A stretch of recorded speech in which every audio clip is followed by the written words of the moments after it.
Good morning. Welcome to First Parish in Waltham. We're so glad you're here this morning, especially those who braved the snow. Whoever you are, wherever you are in life's journey, you are welcome here. My name is Michael Carmody, and I serve as the Music and Worship Commissioner on the First Parish Waltham Board of Managers. I'm about 5'11" with silver hair, and I'm wearing a red shirt and an orange fuzzy vest. And I'm here to bring you this week's announcements. We try to make our service as accessible as possible with hearing helpers, aka assisted listening devices, and large print versions of service materials available from our ushers. Paper copies of our weekly newsletter are available at the entrances to the building, and also your ushers can help you find those. If you'd like to receive the newsletter by email, you can speak to a greeter or usher. See, they do lots of stuff, don't they? Are you empowered to bring flowers to a Sunday service? In the newsletter is a sign-up genius to help you do that. And a note that pastoral care is available to everyone, newcomers, members, visitors alike. Please reach out if you need assistance. After coffee hour, we ask that folks please exit via the office door, and that is because these front doors are locked shortly after the service ends. Inclement weather plan. Okay, so Sunday services may be canceled or held on Zoom. Updates will be posted by 7 p.m. in the newsletter and on Facebook. So check if we have another storm with more snow. You may want to check before making your plans to come. Other church activities that day will also be canceled or rescheduled. For other church events, contact the organizer of the event. Coming up next Sunday falls on the winter solstice. So in addition to our regular Sunday morning service, our annual winter solstice celebration will be at 4 p.m. All are welcome, and there are more details available in the newsletter. Also, we are continuing our holiday marketplace. It is the final day today to shop for goodies, and tables are set up in Whitcomb Hall after the service during coffee hour. Our book club meets December 18th at 12:30 p.m. in the Harrington Room. And it says here to contact Martha Gallagher for Zoom access to the meeting. And the final announcement here is the First Parish Christmas Eve dinner, Christmas Eve, December 24th at 4 p.m. To cook or volunteer, please email Pam Penton. And this concludes today's announcements. Please check, if you will, that you have silenced your phone or other electronic devices. And please turn around and wave to our wonderful people joining us by Zoom today. Our video camera is just over the Christmas wreath hanging over the door.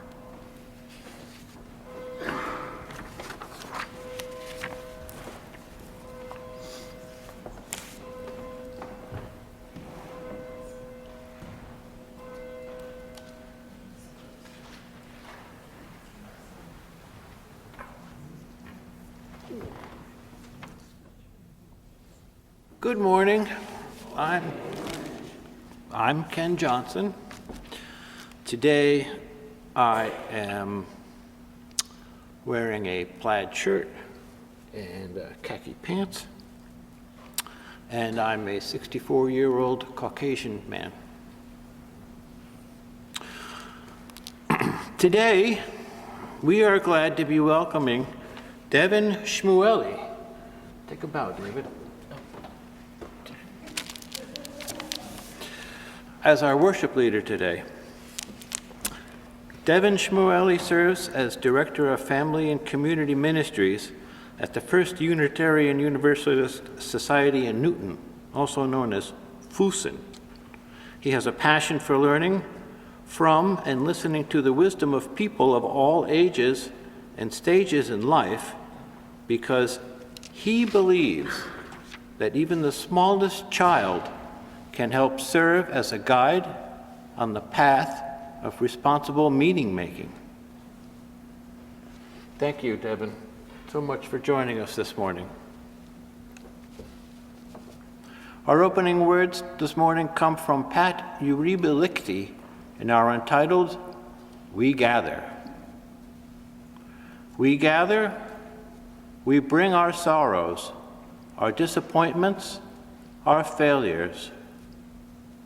We gather for healing, for laughter, and to rejoice.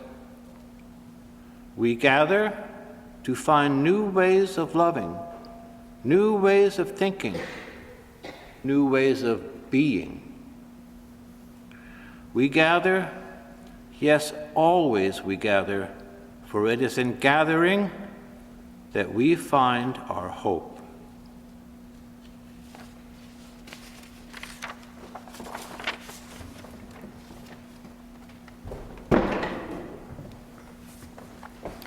Hi, everybody. Good morning. My name is Devin Shmueli. I use he, him pronouns. I am a short, white, transmasculine person with short, dark hair and thick-rimmed glasses.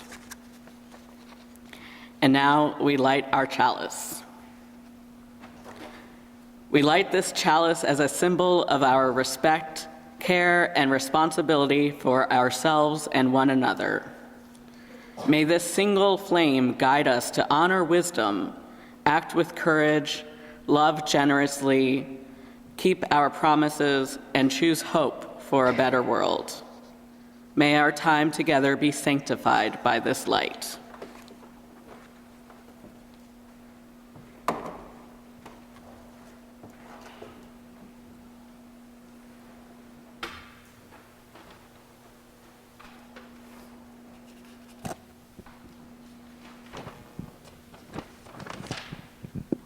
This morning marks the third Sunday in the season of Advent.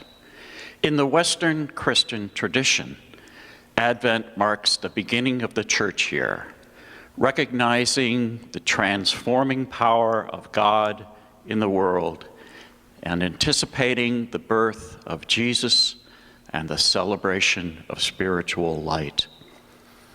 When so many things call for our attention, the lighting of one candle each week of Advent reminds us that this season must pass in its own time. Birth cannot be rushed. We have the choice to be awakened and fully inhabit the present moment.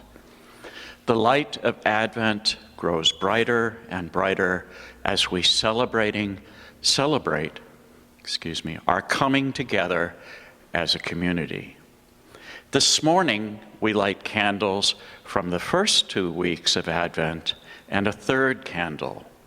This third candle symbolizes joy, not just simple cheer, but the experience of joy that cannot be contained. Excuse me. Advent asks us to proclaim our gladness as a gift to the world, even when sorrow and uncertainty abound. May we share our hearts through our words, our music, and the way we live our lives. Let the fullness of our joy lead to greater freedom.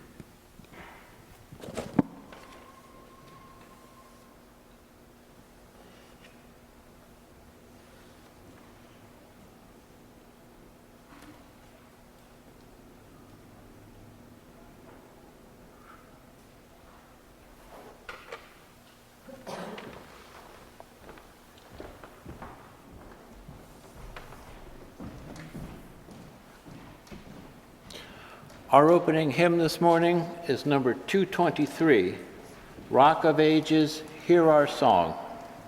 It's number 223 in the gray hymnal.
Please remain standing.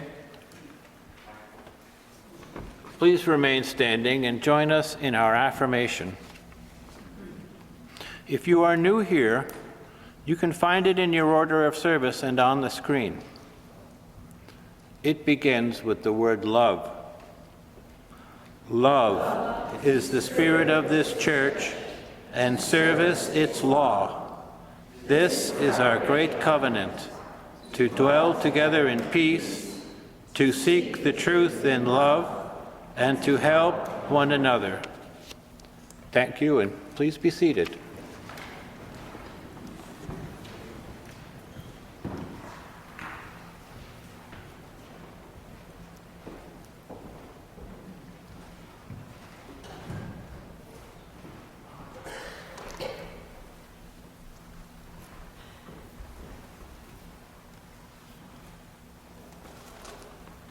All right. Well, this morning I have a wonder box. I'm wondering if I could get a volunteer who is feeling young at heart. Me, I volunteer. Great.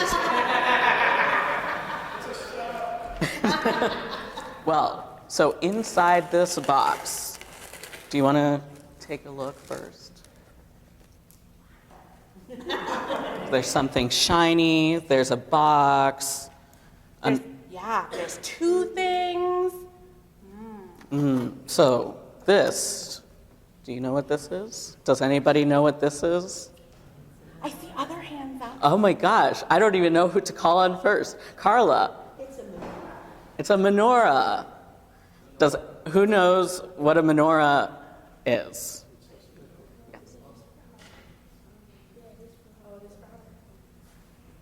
Yes, so it is, so a lot of people actually think of this menorah, it's a little bit like a chandelier for some people.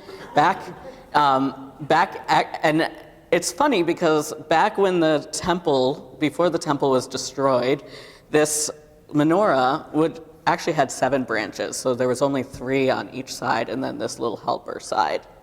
And it was meant to keep the light going. And it was meant to bring light to the temple's walls.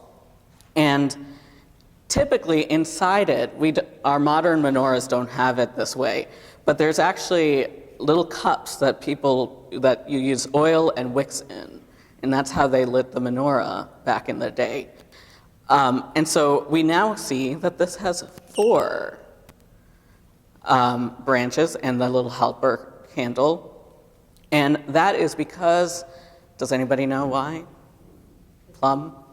Because the tiny amount of oil they had lasted for 8 days when they were being besieged. Yes, the oil only lasted for 8 days. So they kept tending this little bit of oil that was supposed to last 1 day, and it just kept lasting all 8 days. So this little menorah that they had before the temple was destroyed actually still had these 3 little branches. And now we have these 8 branches to represent those 8 days. And so I forgot to pull these out. The whole point of this, besides these little cups of oil that would be on a traditional menorah, is that now we use these fancy little candles with huge wicks, apparently. And we start with 1 candle each night. This does not stick in very well, so you can imagine, hopefully it won't fall over. But you set up 1 candle each night, and this little helper candle goes in the middle. And it's interesting because when you light these candles, the first candle is lit first, but then on the second day, the second candle is lit first, and then you light the first candle. So it's a very interesting practice, and so I'm going to we'll leave this up here so you all can take a look. But I wait until it's nighttime before I light a menorah. For me, it's keeping it sacred, and so we will not light our menorah today. But tonight, being the first night, there are 3 blessings that we would do to light this menorah. The first blessing is thanking God or Creator or the Spirit of the universe or Spirit of life for commanding us to kindle the light. So just simply kindling this light. And then it's also thanking, the second blessing thanks God or the Creator or Spirit of life that God has performed miracles for each of us, for our ancestors in past days, and miracles of our days, our present days. I cannot believe I just gendered God. I don't believe in a theology where God has a gender, so I'm very sorry if you notice that I slipped up. But in any case, it's okay. We are all understanding here. And then the third blessing that only happens on the first night is thanking God, our Creator, our Spirit of life, the universe, for bringing us to this moment in time. And so, with that, I am grateful that we have been brought together in this moment. Oh, yes, let's move it back. Good idea, since it's not lit.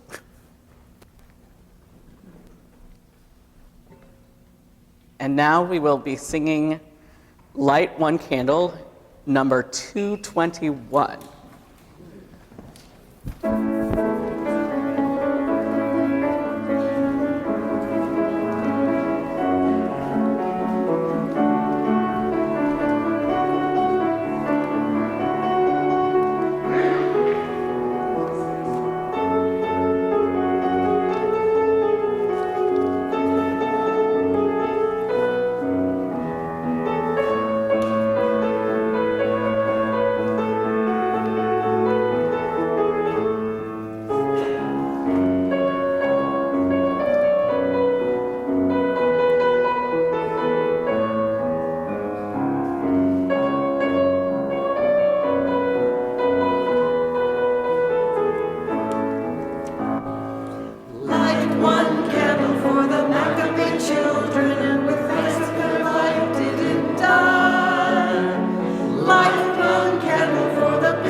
Good morning. Great. I am Nancy Lawrence, a member of the care team. I am a white, older woman using pronouns of she and her. At this point in our service, we are lighting one final candle.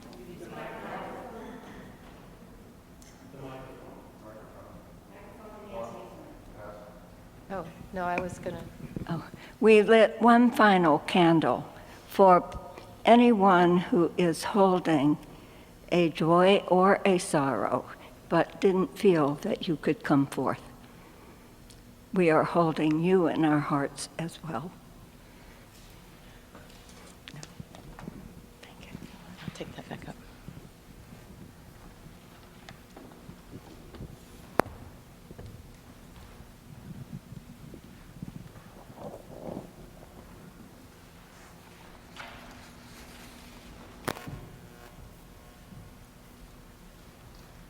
Please join me in the spirit of meditation and prayer. One candle lights another, and darkness is dispelled from the surrounding area. One candle lights two others, and the brightness reaches beyond what is near.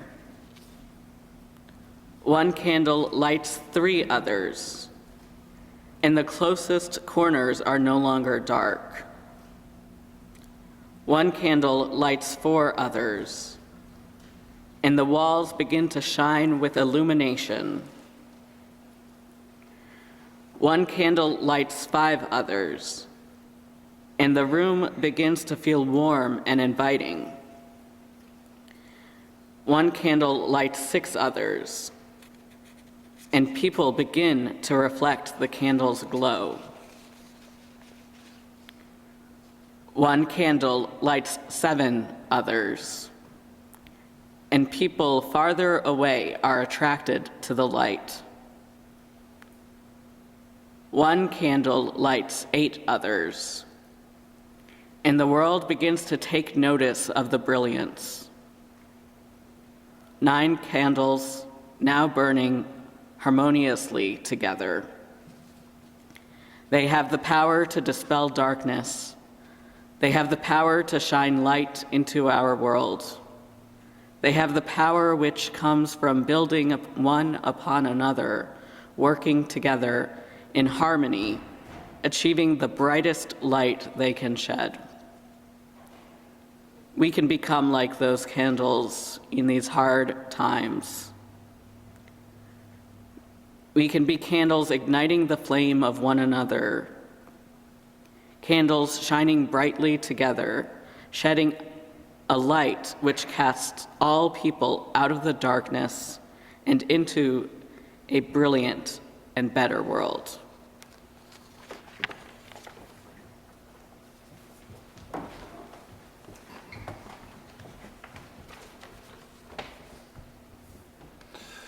Now we come to the time for our invitation to generosity. Let us give generously and gratefully receive this morning's offering.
Good morning. My name is Bea Fortin.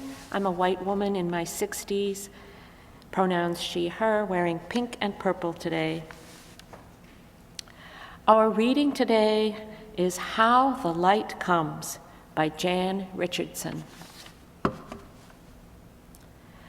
I cannot tell you how the light comes. What I know is that it is more ancient than imagining, that it travels across an astounding expanse to reach us, that it loves searching out what is hidden, what is lost, what is forgotten or in peril or in pain, that it has a fondness for the body, for finding its way toward flesh, for tracing the edges of form, for shining forth through the eye, the hand, the heart. I cannot tell you how the light comes, but that it does, that it will, that it works its way into the deepest dark that enfolds you. Though it may seem long ages in coming, or arrive in a shape you did not foresee. And so may we this day turn ourselves toward it. May we lift our faces to let it find us. May we bend our bodies to follow the arc it makes. May we open and open more and open still to the blessed light that comes.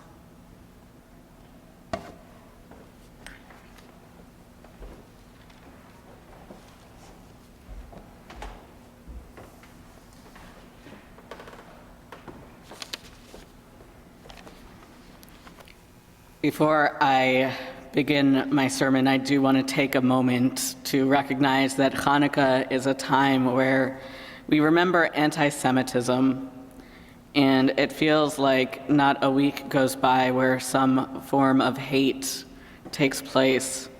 And I want us to just take a moment to acknowledge the acts of violence against the Jewish community that took place yesterday in Australia. And so I want to share with you a story that feels a little bit funny to share in light of Chanukah, in light of these anti-Semitic acts, but it's a story that gives me a lot of joy.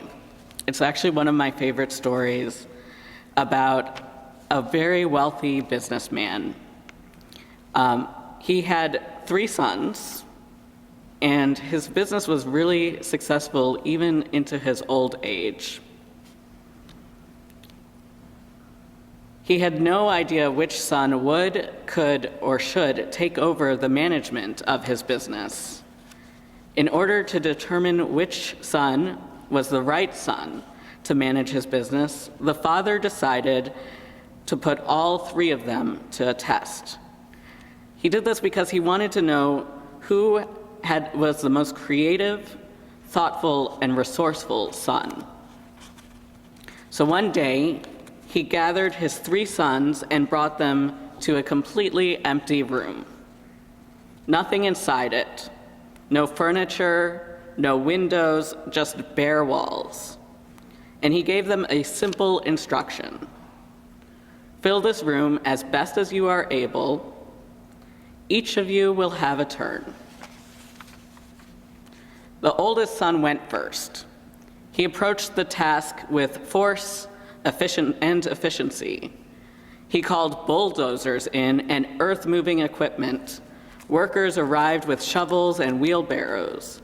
They worked all day, and by nightfall, the room was packed from floor to ceiling, wall to wall, with dirt. When the father returned, he nodded. The room was indeed filled. The room was cleared, and the middle son stepped forward. This son was an accountant, and he was the accountant for the family business. He was methodical, organized, and practical. He gathered boxes of files, stacks of records, old paperwork that had been collecting dust for years. It didn't take long before the room was once again filled, this time with paper, from floor to ceiling and wall to wall. And again, the father nodded. The room was filled. Then it was the youngest son's turn. To the frustration of his older brothers, he didn't seem to do much of anything. No equipment, no boxes, no visible effort at all. He went about his day calmly, quietly, and when night fell, he invited his father and the rest of the family into the room. He opened the door, they all stepped inside, and he closed it behind them. The room was completely dark, pitch black. You couldn't even see your hand in front of your face. Then the youngest son reached into his pocket and pulled out a single candle. He struck a match, he lit the wick, and suddenly the room was filled. Not with dirt, not with paper, but with light. The father stood there in the stillness, surrounded by his sons, bathed in the glow of that one small flame. And in that moment, he knew which son had the vision, the wisdom, the creativity to support not just the business, but the care of the family itself. Chanukah is a story like that. It is a reminder that our light does not come from how much we can pile up, or how busy we can be, or how full we can make our lives. Our light comes from within us, carefully tended so it does not go out. Every year, Jewish people around the world light the menorah. Most of us know this, but there is more to this holiday than meets the eye. The Talmud, which is an extra-biblical group of literature, teaches us that we have not fulfilled the mitzvah, or the good deed, of lighting the menorah until we engage in pirsumei nisa, or publicizing the miracle. The light is not meant to be hidden. It is meant to be seen, witnessed, and shared.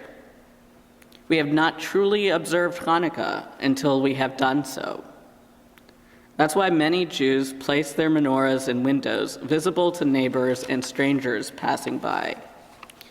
Even in the hardest times, Jewish people have committed to choosing hope by sharing the miracle of Chanukah. Now, on the cover of your order of service, you can see this haunting photograph that is so familiar to most people. It's a photograph of a menorah in a window, while in the background, a Nazi flag hangs from a neighboring building. That image is not just about courage. It is about community care. It is a declaration. It says, we choose hope, and we choose to keep our light alive. So the question becomes, what good is a miracle from just over 2,000 years ago for us today? The Hebrew word Chanukah means dedication. The Chanukah story tells us that in the midst of devastation, there is an opportunity to choose hope. After the destruction of the temple, and while rededicating their sacred space, people found a single small jar of oil. They thought they found enough oil that would only last for one day, one fragile day of light. And yet that oil burned for 8 days. On the surface, Chanukah is not a story of having plenty.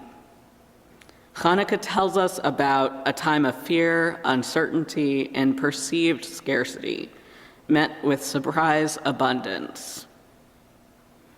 From those tough times, we might find parallels in our own stories and wonder what the oil in our own lives might be. When I work with clergy and congregations consulting around mental health and community care, I often ask a very simple question to their board president.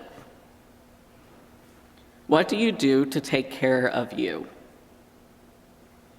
And almost every time, this person responds saying, we're paying you to help us take care of our people, not me.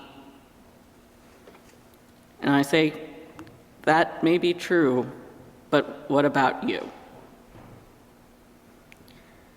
You see, here's the thing. We cannot bring light to others if we are burning ourselves out. Even the menorah needed oil.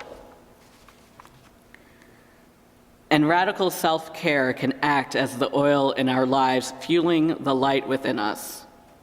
This is our act of Chanukah, our act of dedication. We must dedicate and rededicate ourselves to ourselves so we can show up well for our community. We all know the airplane analogy that you must put your own oxygen mask on before helping others put on theirs. Self-care is not selfish. It is the oil that allows us to stay present, compassionate, and connected for the long haul. And while eating, sleeping, and showering matter, these are not radical self-care acts. These are really just activities of daily living. They may be hard to do, but they are necessary. Self-care goes deeper, and radical self-care goes deeper still. So what does radical self-care look like? It looks like setting boundaries. It is protecting your energy by saying no, even when it's uncomfortable to say no. Radical self-care looks like prioritizing your needs first. It is listening when your body and mind tells you to slow down and rest instead of pushing through. Radical self-care looks like unplugging from external stressors. It is limiting your exposure to news sources and social media so the world's chaos does not consume your inner light. Radical self-care looks like radical self-acceptance. It is speaking to yourself with kindness, affirming your inherent worth and dignity, and reminding yourself that you are enough. When we take these practices of radical self-care seriously, we become more resilient. We become steadier flames that can last for longer than a day. And we are better able to care for the communities that depend on us. This Chanukah, may we remember that even a small flame can help others choose hope in hard times. We just need to dedicate and rededicate ourselves to radical self-care so we can sustain ourselves and continue to be a source of light for others. May it be so. And now our next hymn is Me Malel. I forgot to grab the number. I think it's 222. This is a complicated one. We're not going to sing the Hebrew, but we will sing the English twice through. Now, I'm going to try to explain this better than, or as well as Emma could, but there's some musical complications happening. She's going to play it once through to the DC al fine, and then go back to the top and play it twice. Did I just mess that up? Yes, I messed that up. The piece of music. Music was written down at a time when paper was scarce. We have some embedded codes that mean when the music is sung twice, you have to pay attention. It's like a map. The first two lines are sung twice. There are a pair of dots that tell you that it's going to be sung twice. We sing to the end. Then it says, DC al fine. Da capo is Italian for the head. We are going back to the beginning to sing until the word fine, or finish, which is at the end of the second line. The choir know what they're doing. Follow them. Please rise in body and spirit as you are best able. 2, 2, 2.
Friends, it was so good to be back here with you all, and I look forward to talking to some of you at coffee hour.